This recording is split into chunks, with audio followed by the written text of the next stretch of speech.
Binatang yang haram dan yang tidak haram. Imamat 11 ayat 1-47.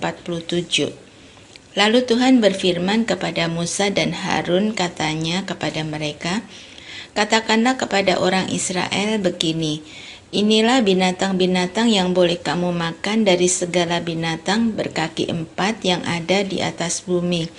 Setiap binatang yang berkuku belah, yaitu yang kukunya bersela panjang dan yang memamah biak, boleh kamu makan. Tetapi inilah yang tidak boleh kamu makan, dari yang memamah biak atau dari yang berkuku belah, unta. Karena memang memamah biak tetapi tidak berkuku belah, haram itu bagimu. Juga pelanduk, karena memang memamah biak tetapi tidak berkuku belah, haram itu bagimu. Juga kelinci, karena memang memamah biak tetapi tidak berkuku belah, haram itu bagimu. Demikian juga babi hutan, karena memang berkuku belah, yaitu kukunya bersela panjang tetapi tidak memamah biak, haram itu bagimu.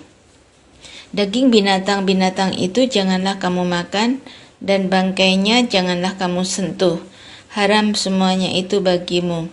Inilah yang boleh kamu makan dari segala yang hidup di dalam air, segala yang bersirip dan bersisik di dalam air, di dalam lautan, dan di dalam sungai, itulah semuanya yang boleh kamu makan. Tetapi segala yang tidak bersisik atau bersisik di dalam lautan dan di dalam sungai, dari segala yang berkeriapan di dalam air, dan dari segala makhluk hidup yang ada di dalam air, semuanya itu kejijikan bagimu. Sesungguhnya haruslah semuanya itu kejijikan bagimu. Dagingnya janganlah kamu makan, dan bangkainya haruslah kamu jijikkan. Segala yang tidak bersirip dan tidak bersisik di dalam air adalah kejijikan bagimu. Inilah yang harus kamu jijikkan dari burung-burung. Janganlah dimakan, karena semuanya itu adalah kejijikan. Burung rajawali, ering janggut, dan elang laut, elang merah dan elang hitam menurut jenisnya. Setiap burung gagak menurut jenisnya.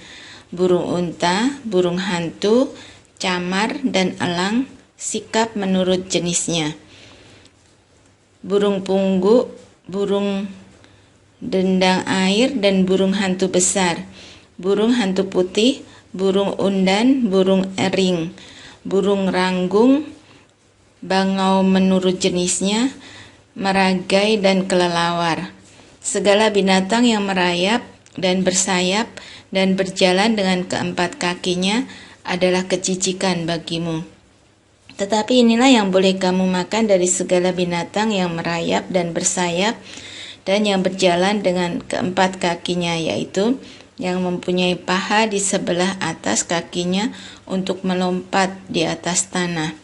Inilah yang boleh kamu makan dari antaranya, belalang-belalang menurut jenisnya, yaitu belalang-belalang gambar menurut jenisnya, belalang-belalang kunyit menurut jenisnya, dan belalang-belalang padi menurut jenisnya. Selainnya segala binatang yang merayap dan bersayap dan yang berkaki 4 adalah kejijikan bagimu. Semua yang berikut akan menajiskan kamu. Setiap orang yang kena kepada bangkainya menjadi najis sampai matahari terbenam. Dan setiap orang yang ada membawa dari bangkainya haruslah mencuci pakaiannya, dan ia menjadi najis sampai matahari terbenam, yakni segala binatang yang berkuku belah tetapi tidak bersela panjang dan yang tidak memamah biak. Haram semuanya itu bagimu, dan setiap orang yang kena kepadanya menjadi najis. Demikian juga segala yang berjalan dengan telapak kakinya di antara segala binatang yang berjalan dengan keempat kakinya. Semuanya itu haram bagimu.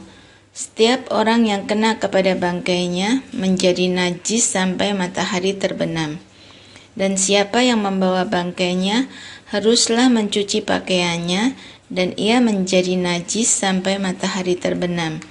Haram semuanya itu bagimu. Inilah yang haram bagimu di antara segala binatang yang merayap dan berkeriapan di atas bumi. tikus buta, tikus, dan katak menurut jenisnya, dan landak, biawak, dan bengkarung, siput, dan bunglon. Itulah semuanya yang haram bagimu di antara segala binatang yang mengeriap. Setiap orang yang kena kepada binatang-binatang itu, sesudah binatang-binatang itu mati, menjadi najis sampai matahari terbenam. Dan segala sesuatu menjadi najis kalau seekor yang mati dari binatang-binatang itu jatuh ke atasnya. Perkakas kayu apa saja, atau pakaian, atau kulit, atau karung, setiap barang yang dipergunakan untuk sesuatu apapun haruslah dimasukkan ke dalam air dan menjadi najis sampai matahari terbenam, kemudian menjadi tahir pula. Kalau seekor dari binatang-binatang itu jatuh ke dalam sesuatu belanga tanah, maka segala yang ada di dalamnya menjadi najis, dan belanga itu harus kamu pecahkan. Dalam hal itu, segala makanan yang boleh dimakan, kalau kena air dari belanga itu menjadi najis, dan segala minuman yang boleh diminum dalam belanga seperti itu menjadi najis. Kalau bangkai seekor dari binatang-binatang itu jatuh ke atas sesuatu benda, itu menjadi najis. Pembakaran roti dan anglo haruslah diremukkan, karena semuanya itu najis dan haruslah najis juga bagimu.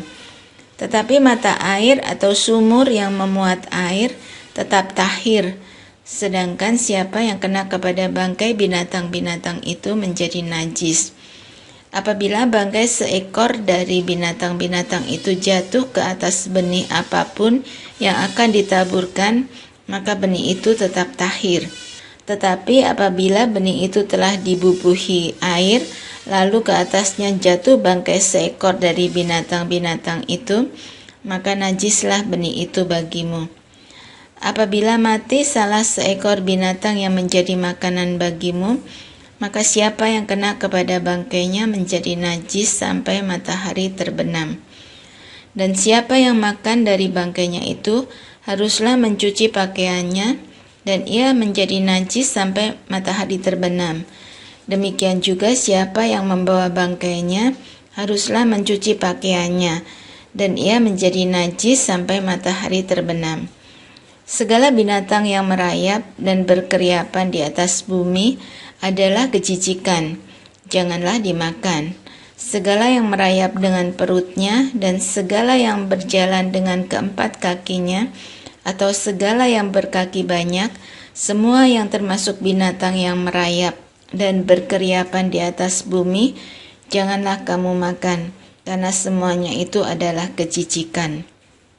Janganlah kamu membuat dirimu jijik oleh setiap binatang yang merayap dan berkeriapan, dan janganlah kamu menajiskan dirimu dengan semuanya itu, sehingga kamu menjadi najis karenanya.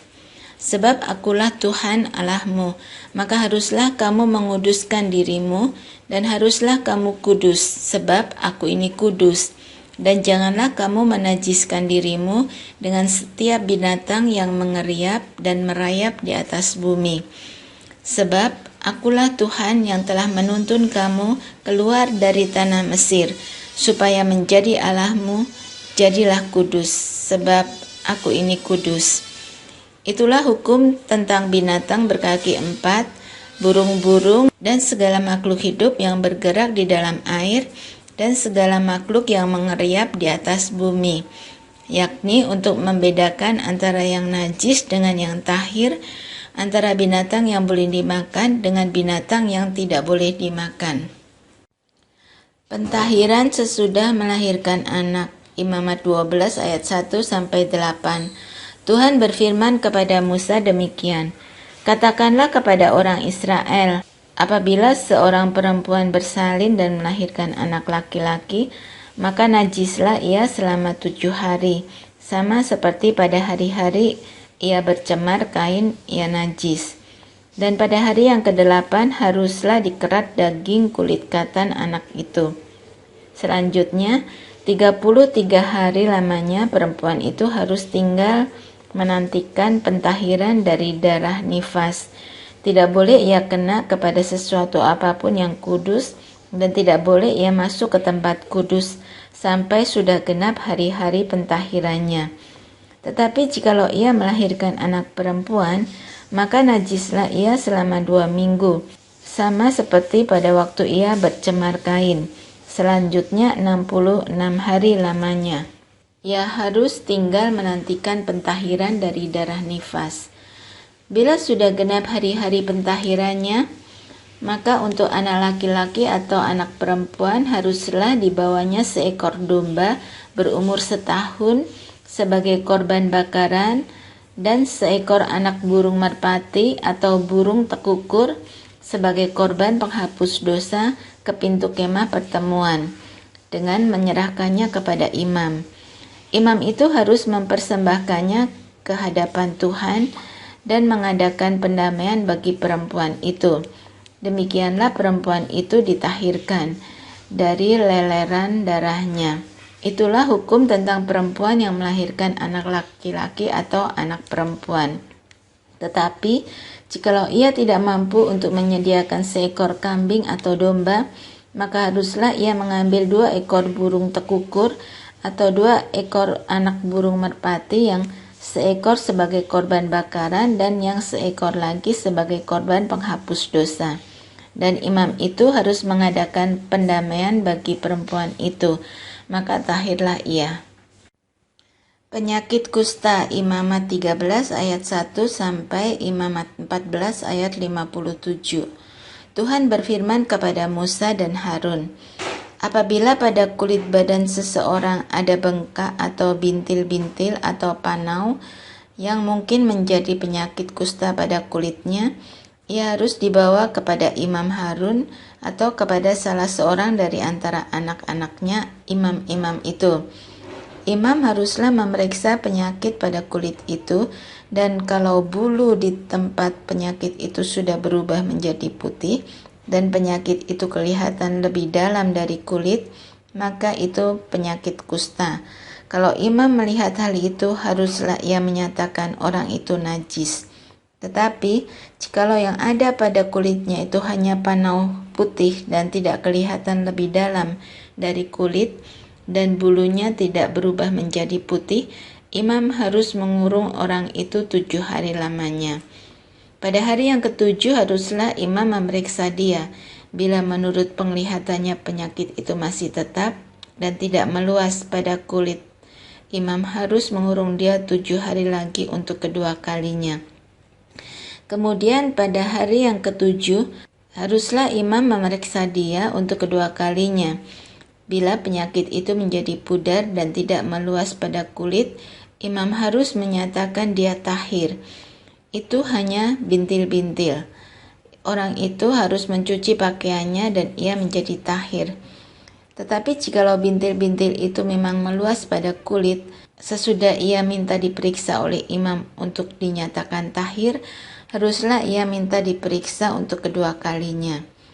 Kalau menurut pemeriksaan imam bintil-bintil itu meluas pada kulit, imam harus menyatakan dia najis. Itu penyakit kusta. Apabila seseorang kena kusta, ia harus dibawa kepada imam. Kalau menurut pemeriksaan imam pada kulitnya ada bengkak yang putih yang mengubah bulunya menjadi putih dan ada daging liar timbul pada bengkak itu, maka kusta idapanlah yang ada pada kulitnya. Imam harus menyatakan dia najis dengan tidak usah mengurung dia, karena orang itu memang sudah najis. Jikalau kusta itu timbul di mana-mana pada kulit, sehingga menutupi seluruh kulit orang sakit itu, dari kepala sampai kakinya, seberapa dapat dilihat oleh imam, dan kalau menurut pemeriksaannya kusta itu menutupi seluruh tubuh orang itu, maka ia harus dinyatakan tahir oleh imam. Ia seluruhnya telah berubah menjadi putih, jadi ia tahir. Tetapi pada waktu ada tampak daging liar padanya, najislah ia. Kalau daging liar itu dilihat oleh imam, ia harus menyatakan orang itu najis, karena daging liar itu najis, dan itu penyakit kusta. Atau apabila daging liar itu susut dan berubah menjadi putih, haruslah orang itu datang kepada imam. Kalau menurut pemeriksaannya penyakit itu telah berubah menjadi putih, haruslah imam menyatakan orang itu tahir. Memang ia tahir. Apabila pada kulit seseorang ada barah yang telah sembuh, tetapi di tempat barah itu timbul bengkak yang putih atau panau yang putih kemerah-merahan, haruslah orang itu minta diperiksa oleh imam. Kalau menurut pemeriksaannya panau itu kelihatan lebih dalam daripada kulit dan bulunya telah berubah menjadi putih, maka imam harus menyatakan orang itu najis, karena penyakit kustalah yang timbul di dalam barah itu. Tetapi jikalau panau itu diperiksa oleh imam dan ternyata tidak ada bulu yang putih padanya dan tidak lebih dalam daripada kulit, malahan pudar, imam harus mengurung orang itu 7 hari lamanya. Dan jikalau panau itu memang meluas pada kulit, imam harus menyatakan dia najis, itu penyakit kusta. Tetapi jikalau panau itu masih tetap dan tidak meluas, maka itu bekas barah, dan imam harus menyatakan orang itu tahir. Atau apabila pada kulit seseorang ada lecur karena api, dan daging liar yang timbul pada lecur itu menjadi panau yang putih kemerah-merahan atau putih, maka imam harus memeriksa panau itu. Bila ternyata bulu pada panau itu berubah menjadi putih dan panau itu kelihatan lebih dalam dari kulit, maka yang timbul di dalam lecur itu adalah penyakit kusta, dan imam harus menyatakan orang itu najis, itu penyakit kusta. Tetapi jikalau menurut pemeriksaannya tidak ada pada panau itu bulu yang putih dan panau itu tidak lebih dalam daripada kulit, malahan pudar, imam harus mengurung orang itu 7 hari lamanya. Pada hari yang ke-7, imam harus memeriksa lagi dia. Jikalau panau itu memang meluas pada kulit, maka haruslah imam menyatakan dia najis, itu penyakit kusta. Tetapi jikalau panau itu masih tetap dan tidak meluas pada kulit, malahan pudar, maka itu bengkak lecur dan imam harus menyatakan dia tahir, sebab itu bekas lecur. Apabila seorang laki-laki atau perempuan mendapat penyakit pada kepala atau pada janggut, imam harus memeriksa penyakit itu. Bila itu kelihatan lebih dalam dari kulit dan ada padanya rambut halus yang kuning, maka imam harus menyatakan orang itu najis, karena itu kudis kepala, yakni kusta kepala atau kusta janggut. Dan apabila menurut pemeriksaannya penyakit kudis itu tidak kelihatan lebih dalam dari kulit dan tidak ada padanya rambut yang hitam, maka imam harus mengurung orang yang kena penyakit kudis itu 7 hari lamanya. Pada hari yang ke-7, imam harus memeriksa penyakit itu. Bila ternyata kudis itu tidak meluas dan tidak ada rambut yang kuning padanya, maka kudis itu tidak kelihatan lebih dalam dari kulit. Maka orang itu harus bercukur, hanya tempat kudis itu tidak boleh dicukurnya. Lalu imam harus mengurung orang yang kena kudis itu untuk kedua kalinya 7 hari lagi. Kemudian pada hari yang ke-7, imam harus memeriksa lagi kudis itu. Bila ternyata kudis itu tidak meluas pada kulit dan tidak kelihatan lebih dalam dari kulit, maka imam harus menyatakan orang itu tahir, dan ia harus mencuci pakaiannya dan ia menjadi tahir. Tetapi jikalau kudis itu memang meluas pada kulit sesudah ia dinyatakan tahir, dan menurut pemeriksaan imam kudis itu meluas pada kulit, maka imam tidak usah lagi mencari rambut yang kuning. Memang orang itu najis. Tetapi jikalau menurut penglihatan imam kudis itu masih tetap dan ada rambut hitam tumbuh pada kudis itu, maka kudis itu sudah sembuh dan orang itu tahir, dan imam harus menyatakan dia tahir. Apabila pada kulit seorang laki-laki atau perempuan ada panau-panau, yakni panau-panau yang putih, imam harus melakukan pemeriksaan. Bila ternyata pada kulitnya ada panau-panau pudar dan putih, maka hanya kuraplah yang timbul pada kulitnya dan orang itu tahir. Apabila rambut kepala seorang laki-laki meluruh dan ia hanya menjadi botak, ia tahir. Jikalau rambutnya meluruh pada sebelah mukanya dan ia menjadi botak sebelah depan, ia tahir. Tetapi apabila pada kepala yang botak itu sebelah atas atau sebelah depan ada penyakit yang putih kemerah-merahan, maka penyakit kustalah yang timbul pada bagian kepala yang botak itu. Lalu imam harus memeriksa dia. Bila ternyata bahwa bengkak pada bagian kepala yang botak itu putih kemerah-merahan dan kelihatannya seperti kusta pada kulit, maka orang itu sakit kusta dan ia najis, dan imam harus menyatakan dia najis karena penyakit yang di kepalanya itu.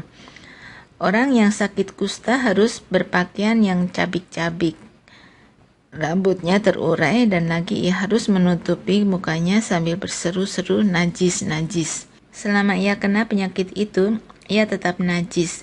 Memang ia najis, ia harus tinggal terasing di luar perkemahan, itulah tempat kediamannya.